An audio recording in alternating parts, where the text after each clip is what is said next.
Hey there, friends. Dave Paulides, Can-Am Missing Project.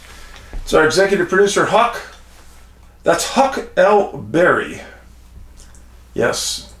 And she's here. She's going to supervise production. And she's all excited. You could tell. All right. A couple things to tell you today. Dave has actually been super busy. Yes, super busy. Tonight, had a film crew come into Montana and film an interview with me about my movie. Their interview will be up the day it's released on December 1st. Tubi and Amazon, you can watch it, or you can buy your DVDs and Blu-rays from me at missing411.com, along with my next book, which is the same as the title of the movie. Whatever we couldn't fit into the movie, I put it in the book. And I felt it was important. And in fact, in the interview tonight, they asked me, Dave, what is in that book? I said, well, can't let it out of the bag, but some of the interviews with the researchers that I had were an hour and a half, pushing 2 hours. And you're seeing only 10 minutes of the actual interview in some instances, so I had to put it in the book what was said and what it all meant. So missing411.com. Last couple times we've talked about bears, and I swear I've seen more bear stories in the news in the last month than I have in the last 2 years. And friends, here's another one.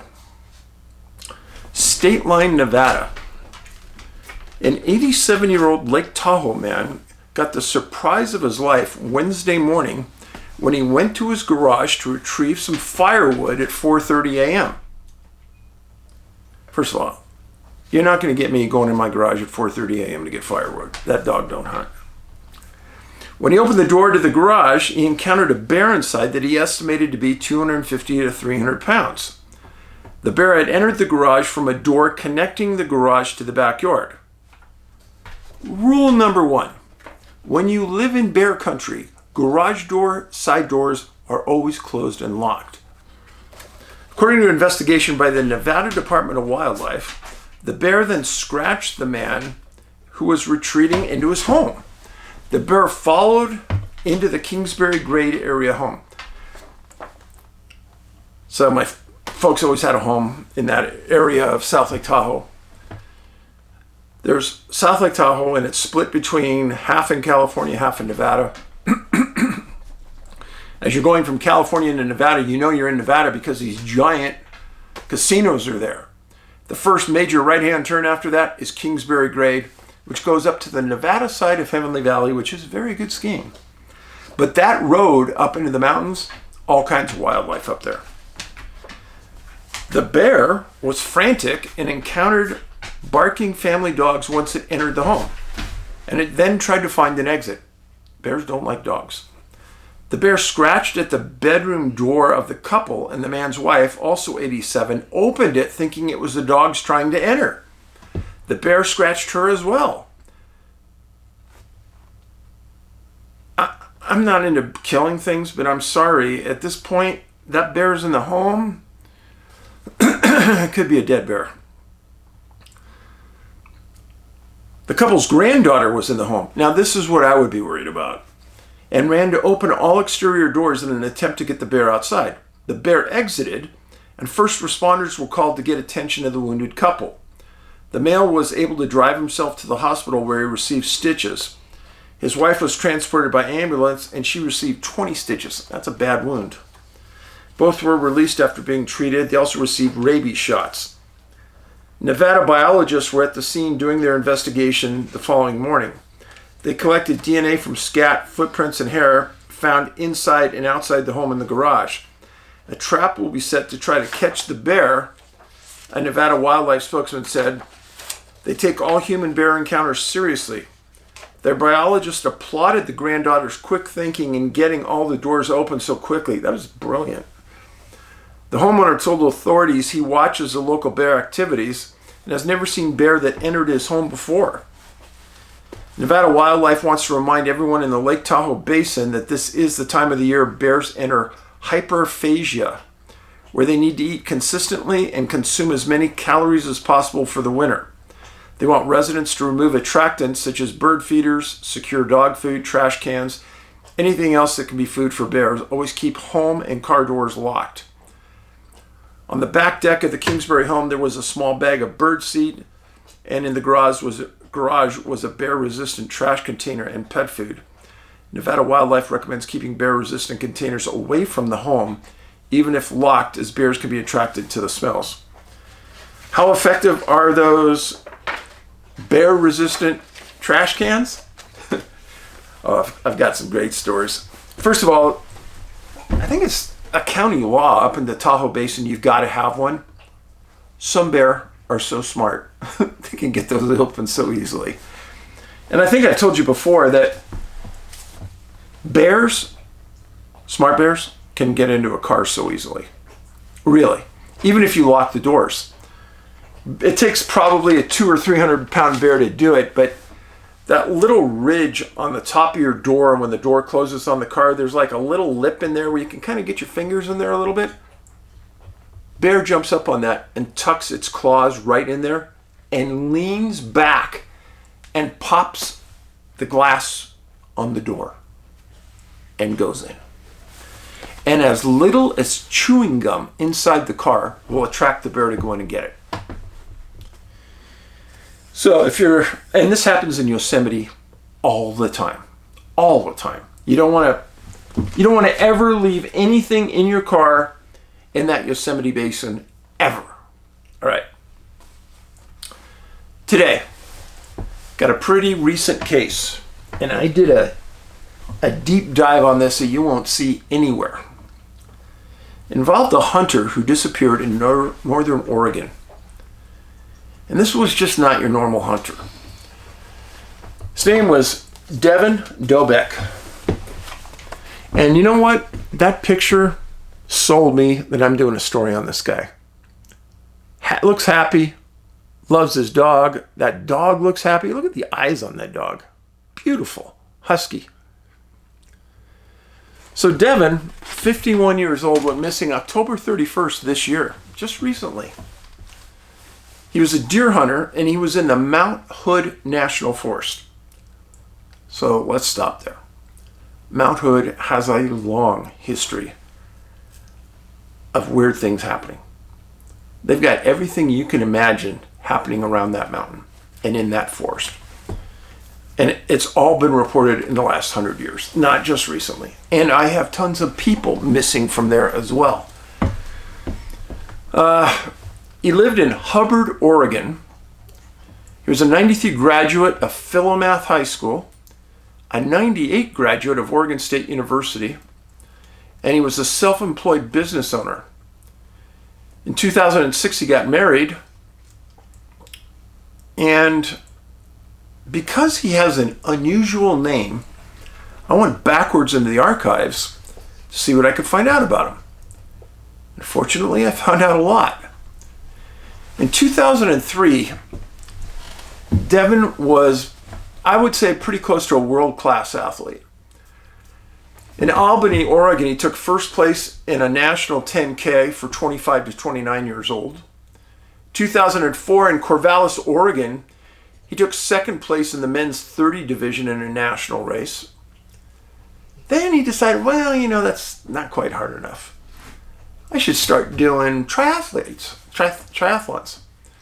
In 2004, he did the Idaho Ironman, and he took 8th place in an Ironman race, the first one. That is unbelievable.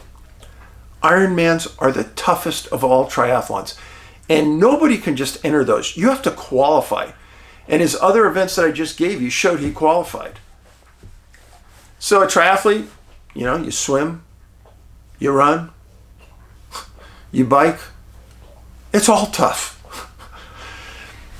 And when he ran the Ironman, his sister Katie and his mom went there to support him. That's a good family. The descriptions that were given about Devon about this incident. They called and they said that he was full of life and he treated people with kindness. Stop right there. What is this channel all about? Kindness. He lived that. That's a good soul. Well, other things I read about him, he was a very experienced outdoorsman, hiker, and hunter. And you couple that with his athletic ability, man could probably get around the woods pretty quick. Now, why is hunter different than hiker? Huge difference, folks. 90% of all hunters hunt within 1 mile of their car or truck. Why, Dave? Well, number one reason, when you harvest an animal in the woods, you have to bring that animal back to your car. And if that animal is big, elk, moose, that's a lot of trips with 50 to 100 pounds on your back. And you don't want to be doing that 10 miles into the woods. So the more aggressive hunters go real deep, they get bigger animals, but then they got a bigger hike back home to the car. Well, Devon decided to go deer hunting by himself, something he had done before. And he did something very correct. He told friends where he was going and when he'd be out. He was smart. The only thing he didn't have that I know about is a personal locator beacon. It was never said that he had one. But he did have a phone with him. Unknown if that phone had a locator beacon on it. Well, he went out to go hunting and he told his friends that he'd be back up by October 31st. If he wasn't back, call the troopers. Again, he's hunting in the Mount Hood National Forest and he's near the Fish Creek Mountain Trailhead. Now, give you some perspective. This is Portland. This is the Columbia River right up here. It flows right just on the north side of Mount Hood. Here's Mount Hood. He's hunting right here. This is all national forest, all out through here. He was hunting in this area and presumably going that way. This is way out there in the middle of nowhere. Gotcha?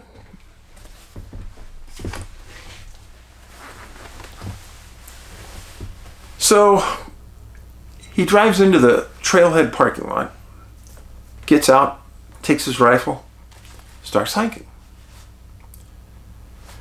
Well, not long after that, his friend gets a text message from him. Coming home early, harvested an animal, I'll be back soon. I'll be back early, that's what he said. So Devon harvests an animal. First thing you have to do is you have to clean it. Because the longer you leave the innards inside any animal, the quicker the meat rots. So as soon as you put it down, you got to go over there and you got to get it all out. Number one, it makes it a lot easier to carry out if you're going to carry out the whole animal. And that's why sometimes people put them on carriers and pull it out. Other times, they'll clean it, gut it, and cut out everything they want right there, put it in bags, put it in your backpack, and go. Not sure what Devon was doing this time. Unclear. But he tells his friend he's got a deer. So he cleaned it. And there was enough time that passed, you would presume he was coming out with that deer.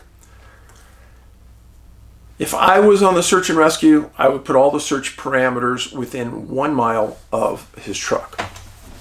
Pretty good guess. Well, he said he was coming home early. He doesn't come home on the 30th. On the 31st, he doesn't show up at his house. His friends call the Clackamas County Sheriff, and they say exactly where he's at. He's at the Fish Creek Trailhead. Deputies go there, and they find his truck. They look in the truck, hasn't been moved in a while. they're thinking, well, he did harvest a deer. They look around for any deer remains. None around the car. So now they know he's in the woods somewhere. They tried texting him. No response. And they said later on that the texting and phone capability in that area of the woods was very bad.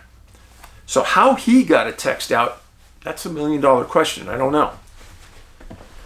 But the deputy gets there. He searches the area, does what's called a hasty search. Can't find anything. Calls for more resources, calls for a supervisor. Explains the circumstances to the supervisor, and they decide they need a full search and rescue call-up. That's a major decision made by a sergeant. Well, that was on October 31st. Early on November 1st, and late at night on October 31st, deputies report hearing something very unusual. I've told you before that when you're a hunter and you're in the woods and you're hurt, you fire 3 rounds in rapid succession. Boom, boom, boom. That only means one thing. Somebody's hurt and needs help. Deputies reported hearing this multiple times. And they said it meant that there's an SOS out there. The only person missing that they knew needed help was Devon. But as they're trying to listen for this, they can't decide where it's at based on, they can't coordinate down. And that bothered them. So the following day, Clackamas County shows up and search and rescue people start showing up as well. Clackamas County made a request for mutual aid. So all law enforcement agencies in a state have a system that they can communicate with people rapidly. Before computers, they used archaic systems. Now they get on the computer, it goes to dispatch for different counties. They said, hey, we're doing a search and rescue in the Mount Hood National Forest. We need 50 search and rescue people from your agency, your helicopter, and possibly an airplane. Ask for the moon, who knows what you're going to get. Deputies also did something really smart. The detectives contacted the FBI and stated that they needed triangulation on Devon's cell phone number and its last transmission. Brilliant. The FBI has the ability, with direct contacts to different cell phone agencies, to get this done quickly. And they did do it. And they were unable to triangulate to figure out exactly where Devon was at, based on the lack of cell towers in the area, which is pretty normal, folks. So during those 8 days, they had 4,000 search hours over 7 days. That's an astronomical amount. Now, this played into their hand, and I'll show you again. Here's a disappearance site where there's a huge population base all the way down the I-5 corridor of Oregon. Population here, and a huge population going south. So they were able to pull from all these locations. They got helicopters, they got planes, they had between 50 and 80 searchers per day, and they got multiple canine teams from several jurisdictions. And why is that good? Not every police officer is trained the same, and not every dog is trained the same.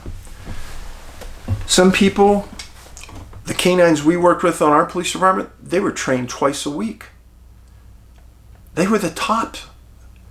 Sometimes people get lazy on search and rescue personnel that are volunteers that have a search dog. Maybe they only train them once a month. You never know really what you're getting. And the same with searchers. How well trained they are, how observant they are, how tired they may be. Well, they got an enormous response. The U.S. Forest Service came through in a huge way. The Hood River Craig Rats, that's what they were called, they showed up. The Deschutes County Sheriff, Hood River Sheriff's Office, Polk County Sheriff's Office, Washington County SO, Lake Oswego PD, FBI, the Army National Guard of Oregon, and the 304th Rescue Squad of PJs. Huge response.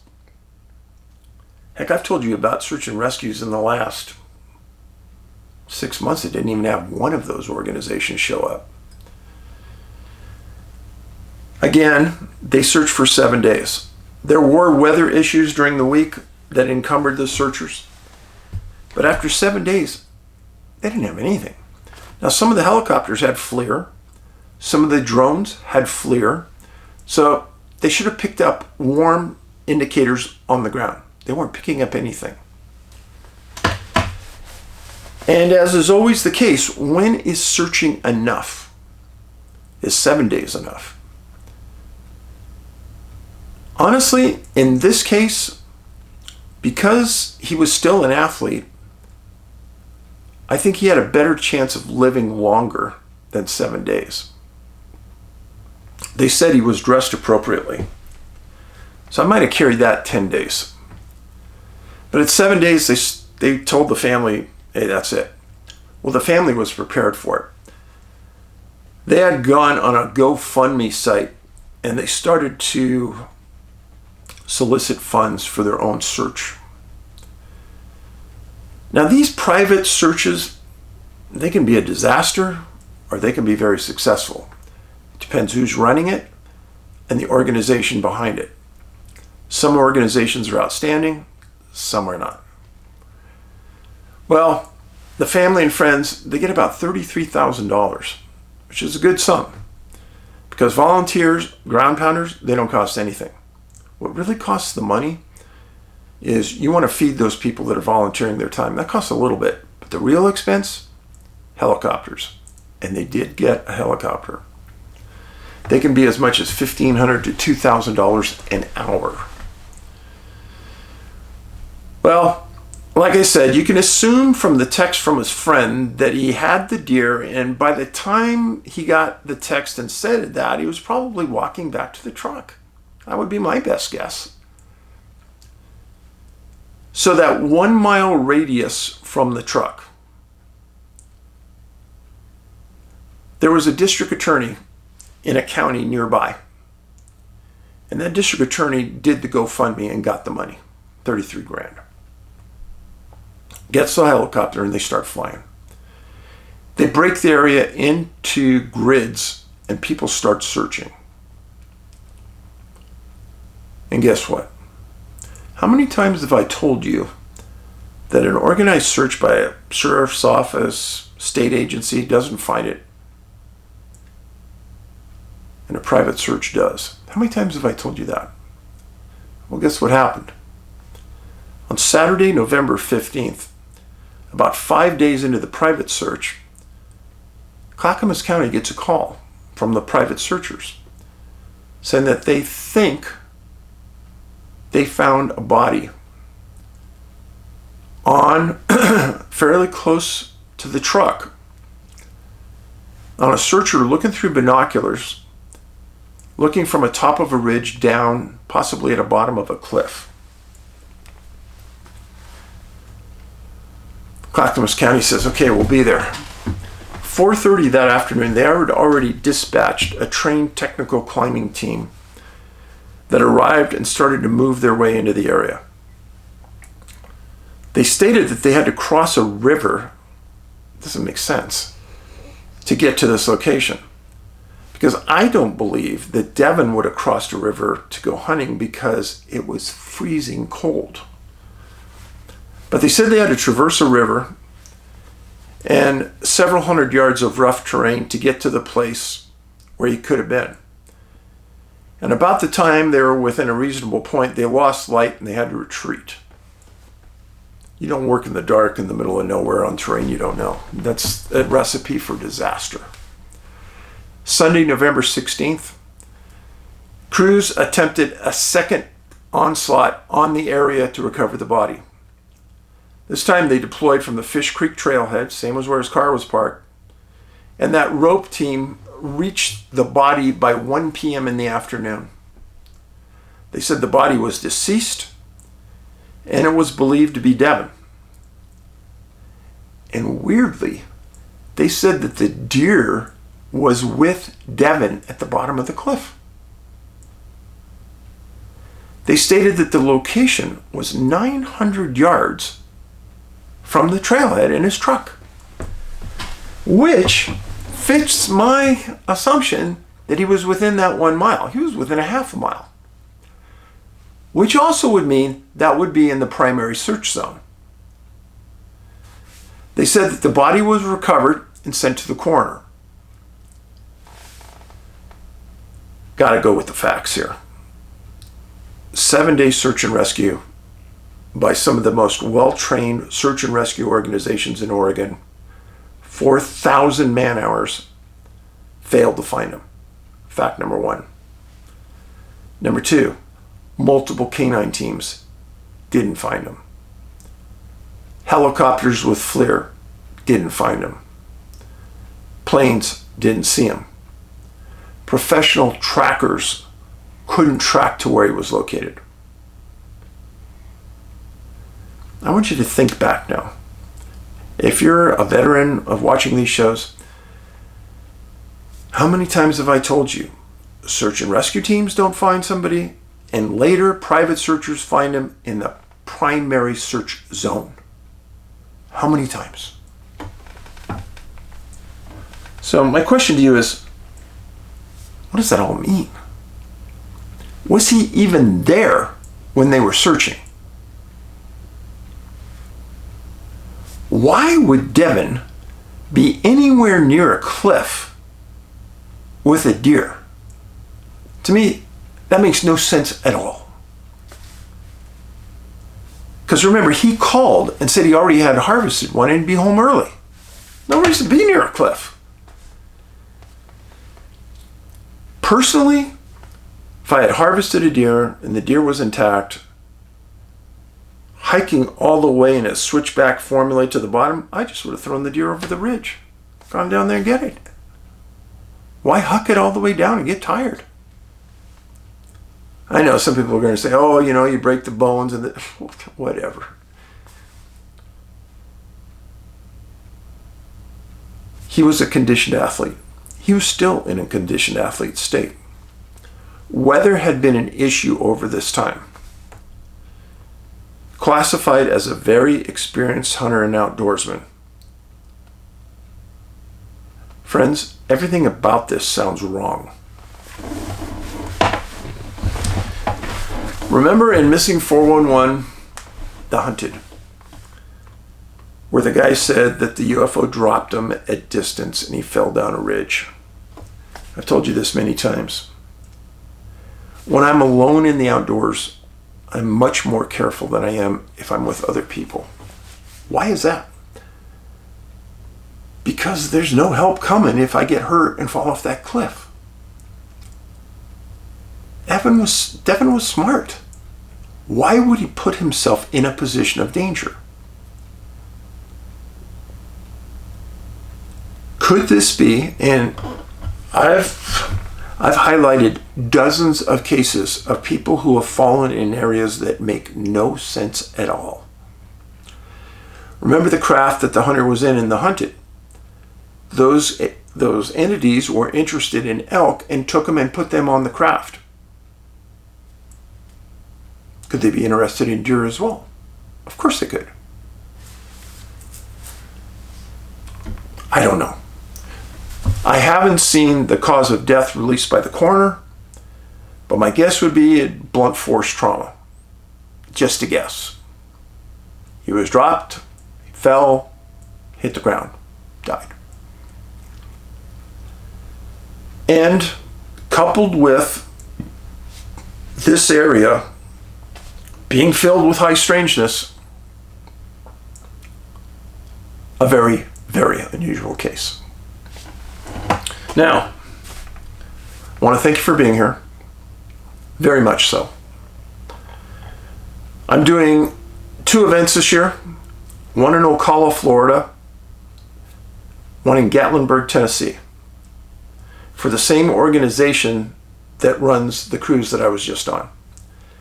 And lastly, we're doing the Bigfoot Alaska cruise, except one thing. It's now called the Missing 411 Bigfoot Alaska Cruise. They dedicated half the cruise to me. Thank you. So I hope all of you can find the gumption and a way to be on that ship, because I guarantee you will have fun. And you will have some great meals, and you will meet some people with similar interests who are extremely polite and fun to be around. So, if I can't see you on the ship, I'll see you at one of those conferences. And remember about kindness. Kindness is free. It doesn't take an effort. And you know, maybe you'll leave a real impression on somebody someday by being so polite that you'll live rent-free in their home, in their head. Thanks for being here. Please share the video. And remember to follow me on X at CanAmMissing. You are appreciated. Your comments are all read. Thank you. Huck says good night. Paulides out.